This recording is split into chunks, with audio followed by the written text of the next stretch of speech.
So Aurorus got buffed this season, and it's one of the strongest Pokemon in the upcoming Holiday Cup. And today we're going to take a look at a very interesting team here, with a Sableye in the lead, the Sandred as a Sasop, and also the Aurorus in the back. One thing here though, there are going to be some battles where it's going to be Dunsparce as a Sasop, which was what I wanted to use beforehand. But yeah, basically what has happened is I decided in the last second to kind of change it again to go for Ferret instead, because I wanted to run Ferret then. And as soon as you kind of restart the game, a lot of times the game doesn't actually copy your team. You have to be a bit careful with that. And there are some battles where I then had Dunsparce in again, then I changed it again to Ferret, and I had to restart the game again and went back to Dunsparce. And it's such an annoying bug. Hopefully it's gonna get fixed eventually, but it's been in the game for like 4 years, so there's gonna be some Dunsparce action here today as well. But let's take a look here at some battles. Thanks so much for everyone who went up against me for this video here today. We're going to be able to take a look at the Holiday Cup a little bit earlier, which is fantastic. We're going to have the Annihilate going down here from our Sableye. This is perfect for us. We're going to have, you know, the Corviknight coming in. That is going to be okay. We have the Weather Ball spam. The Weather Ball spam is going to be fine. This is going to allow us to get the KO against the opponent's Corviknight. Then comes Meow's Karada, which is going to be a matchup there. You're going to be able to get to the Weather Ball quite fast. But as Powder Snow got buffed, as we are Shadow, and as it's super effective, we're actually going to get them super low already. But they cannot farm us down in time. We can still reach another Weather Ball. And this is so amazing for our Aurorus. I really want to try this Pokemon out more as well in different cups. Here's the thing about Aurorus as well. This Pokemon got buffed last season and got buffed this season. Like, this Pokemon got 2 ginormous boss, and Powder Snow now doing one more damage, which seems to be very small, but because it's a fast move and you are going to use it quite often every game, you're actually going to do quite a lot more damage with it. And then we have Weather Ball, which is also buffed this season, where Weather Ball is going to be able to, or like last season actually, where Weather Ball is going to be able to do 5 more damage, which again just adds up a little bit over time. And it's such a spammy move, and it's a stab move, and on a Shadow Pokemon, you just honestly do so much more damage to put Pokemon into like ranges that they would usually not be in. And so I would really recommend you to build yourself, especially a Shadow version of Aurorus, but the normal version is as good basically, for both Ultra League as well as Great League, because I think it's one of the strongest Pokemon that you can currently run. Like, it has a Meteor Beam as a coverage move, which is not only a stab move, it's also of course a rock type move, which hits Pokemon like fire types super effective that are usually struggling for something like an ice type Pokemon. But also, like, it's a stab move, it's one of the hardest hitting moves in the game, and it boosts guaranteed your attack up. Like, that is ridiculous. That just showcases on what Aurorus can do. And here we're going to have the Weather Ball. We're going to get shielded by the opponent, and we're going to be able to use a shield as well here with our Aurorus. There's going to be the Shadow Punch coming through, and we're going to try our best to go for another Weather Ball yet again. This is going to allow us to get some damage in and knock them out. We can move on here now to the next opponent. Let's see who we are going to have here. Next, we're going to have the Annihilate against us in the lead. This is going to be a matchup that I'm definitely kind of looking forward to. It's kind of the matchup that I want to see our lead in, because basically this is our only Annihilate enter the Sableye, and why I like Ferret a little bit more compared to the Dunsparce is you're going to have a bit more pressure with Ferret against Annihilate as well if you're going to bait it out, because you have Trailblaze plus Sucker Punch, which are all neutral. You at least do some offensive damage, and you're going to be able to double resist the Rage Twist, which means it's going to be a bit more awkward for them. But generally speaking, we're going to be able to align ourselves. We are going to be forced to use some shields, but I know as long as I can align myself here and keep the alignment, I should be grand, I should be fine. But in the back, there's actually a Raichu. And you might think, okay, Raichu, funny Pokemon, but it learns Brick Break. And Brick Break in this meta is actually a very solid move, to the point that Ferret, for example, rather wants to run a Brick Break than anything else. And so Raichu is actually a Pokemon that's kind of more on the list as well, that I find quite interesting. But the main reason for this actually is that I have some history with Raichu. Back in the day, I actually was using this Pokemon already as well, but with a very interesting moveset of Skull Bash and Wild Charge. And honestly, it was such a good Pokemon at one point. But this has been quite long ago at this point of time. We're going to have here the Spiritomb against us, a Pokemon that we can go for the foul play. It's going to be a matchup that's actually quite neutral. It is not too bad, it is but also not too good, to be fair. And so we're going to use a shield here against the opponent's Spiritomb. This is going to be the Rock Tomb coming through, and we're going to try our best to kind of get a little bit of damage into them. And then I can try to go into my turret in order to A, clear my debuff, and B, just kind of align myself then afterwards. I still got to move, that's fine. The thing is here, I kind of had to swap out of there because, again, we have more of an ABB style line. If there is a fighter in the back, I need to keep my lead alive. Here, we're going to have the Trailblaze. It is now debuffed. It's not going to do as much damage. It's still going to... Okay, it really doesn't do any damage. Like, honestly, like, that barely did anything. But we are going to be able to align our Ice type now against the Ground type Pokemon. But again, because we're also part Rock, they're still going to do some super effective damage against us as well. So it's a bit more mindful here. And we can get up to 100 energy, basically. Swap out into our Sableye. And we have a very interesting scenario here now. Because we do outspeed the opponent quite easily, we should be able to even maybe get to another move here. But they actually go for their own charge move. And I was like, I actually gonna shield this, because I get the free fast move in here now. This forces them to go for another move anyway, which they would have needed to do against my Aurorus as well anyway. So at this point, this is the safest play. I expect them to swap out straight away into their Digger Speed. That's why I go straight for the Weather Ball. We have some lag here, but by doing this, I can guarantee that I win the CMP tie. And even if I have the Scorching Sands now, because they couldn't lock themselves into that move, I think previously, like this, we are just going to be able to guarantee win this battle.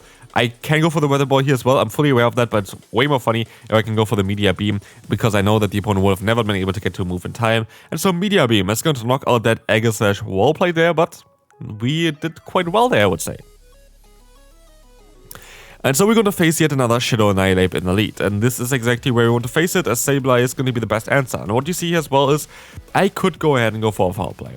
But honestly, I like the coverage that Sableye provides in the current meta. And so I decided to just go for the full farm down and store the Foul Play as well as the Power Gem for later on. In comes Diggersby, and in comes also the Lapras, which means I have kind of the alignment that I really need to have.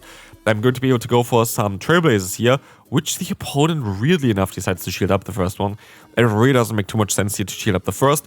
Why? Because we see it here right now. We're still going to be able to get to another one, and now we are +1. And if they let the move go, we gotta do quite a bit of damage. And they do let the move go. If they let the first move go, they would have ended up with mostly quite a bit more HP than what they are at right now. But then again, I could have been just spamming Swift then. So like there are pros and cons to both ways. But here we're going to have the Digger Speed against us. We can go for the Weather Ball Ice against them, and I can try to catch the move. And I will still shield because I have so much energy anyway that it doesn't really matter. Scorching Sun's coming in. I can go for the Foul Play spam. I have so much energy on my Sableye. I kinda needed to shield here no matter what, so that was not really the ideal play. But it is what it is. I should just get my Sableye with shields and everything, but it is okay. We're gonna still win no matter what, so good game to the opponent. So next up, we're going to have Titan. Titan is honestly a Pokemon that I kind of underestimated building this team. And here we're going to have actually some Dunsparce gameplay now as well. As I said before, I think they are still going to be like 2-3 more Dunsparce gameplays as well. I had to restart after a bit, and then all of a sudden the game just decided to change my team around. This was not me on purpose, but in this case, yeah, it's neutral. It would have been the same kind of with the third as well so far. Rollout on Rockset, of course, would be cool against the Titan, but as we are not aligned against this Pokemon anyway, it doesn't really matter too much. Yeah, we're just going to let the move go here. There's not anything else I can really do about it. The Rock Tomb is going to knock us, and as we will see here as well, we are going to be forced to go into, I guess, our Sableye in order to outspeed them and in order to get rid of them. And so this is going to be enough to get the KO here against the opponent's Spiritomb, but they are clearly not interested into this one here. So, as we will see, there is going to be now the Spiritomb in, and there's the Corviknight in the back. And here is where the Aurorus really shines. Aurorus has so much pressure with the Meteor Beam. It is ridiculous. I shield up the move, as Iron Head is the recommended moveset actually in this meta. We're going to be able to shield this move up. Can they still deal with the Aurorus? In comes Titan. I have to use a shield here, but I'm at +1. They debuff their own defense, which means now at this point, I should be kind of fine here. I should be in a position where I can even farm them down. And we see here as well, I do too much fast move damage, and now I outspeed them, and I can go for a Weather Ball, and Aurorus just swept the entire team because of the boost of Meteor Beam. This Pokemon is absolutely fantastic. as we're gonna move on now with a Sableye against us. Shadow Sableye is gonna be a Pokemon that I kinda want to swap out eventually against if I lose a CMP type. I have a tiny bit of an attack investment onto mine, like I have 3 attack, which is fine. But as we will see here as well, and as we're going to have here this Titan coming in against us, it's actually a little bit more awkward. They go for the Ice move here, and here's the thing. There are different kind of ways of playing it out, but I have to catch a move anyway. But if I catch a move straight away, they always outspeed both of the Pokemon that I have in the back. So what I have to do is I have to go into my Aurorus, hope that I'm going to be able to catch the Ice move, which I do, and hope that I can still farm them down with my Powder Snow, which I can do as well.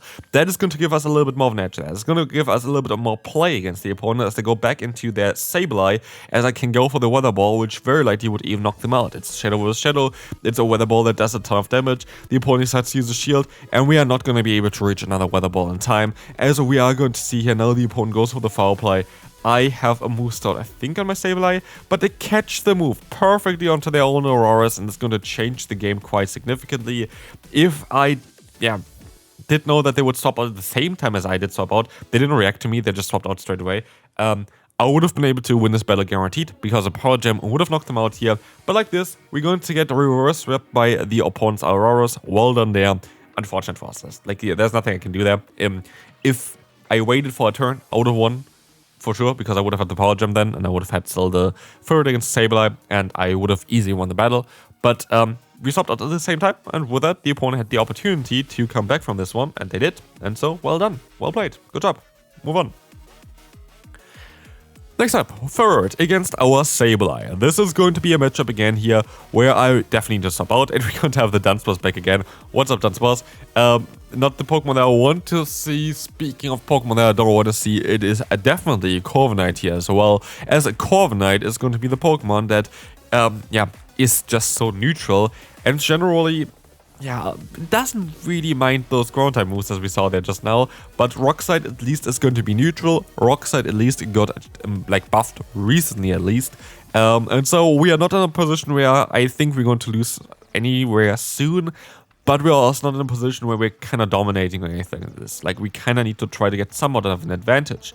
Can I get the advantage here? Air Cutter's coming through, they don't get the boost. I go into my Sableye, farm them down.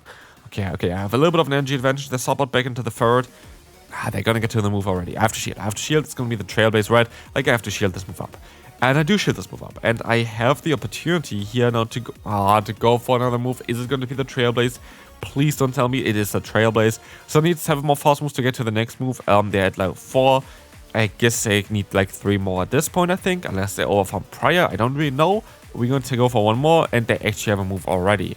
But 4 plus 1 is 5, which is the same as Swift. They only go for the Swift. And I did think I would win CMP tie against the opponent's third because I know the shadow damage, but I lose CMP tie. And this CMP tie loss actually changed everything.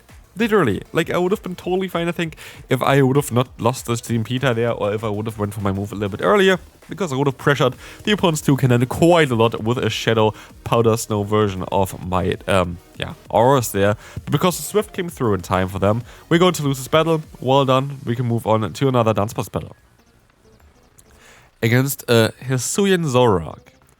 This is going to be a matchup that I personally, at least, don't really enjoy too much, because they're actually going to be able to win this matchup as far as I can see, as their fast move is resisted, their fast move is neutral, ours is resisted, and they have a typing, generally speaking, that is quite good against our Sableye. The thing is that as well, they're going to outspeed me, they have a higher attack stat, so it's a bit more awkward. And speaking of a bit more awkward, I should went for 1 more fast move here. I should have not went straight for the move here immediately, but the opponent shields up anyway. I can still go for another Rock Slide, but at this point now, they should be at a position where they should still get to another move, but they don't. I can go for the full farm down, so it doesn't really matter too much. I think I got like 1 more powder snow onto me. It doesn't really matter because they're going to knock me out here no matter what. I think even a resisted Shadow Ball is enough here to knock me out because of their high attack stat. But in comes now the Aurorus, trying to get some energy advantage. In comes Cryogonal. Yeah, that is going to be it for this boy. I actually played Cryogonal quite a bit back in the day. Good old times, by the way. It was really good, really good in the Ultra League at one point, but I was basically the only player who was playing and the only player who had success with it. But it was like kind of one of those weird Pokemon that I tried out that was really strong. Speaking of really strong, I was well aware that this Pokemon here, the Raikou, is going to be a problem for most teams in the current meta. Why? Because it has fast move pressure with a Volt Switch being buffed, it has a Wild Charge which is going to get your shields down, and it has Aurorus Sphere which is going to be a great coverage move. And so, yeah, Raikou is definitely on the list of Pokemon that I need to still showcase as well. Same goes for this one, Dapple.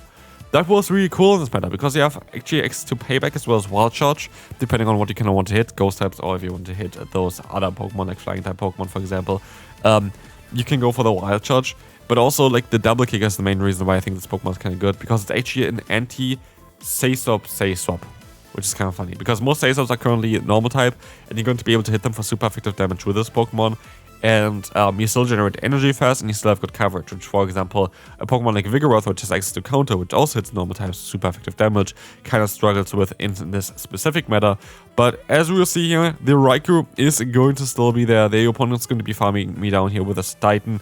And I know already at this point, this game is over, because what we are facing off here are two Titans with the move of...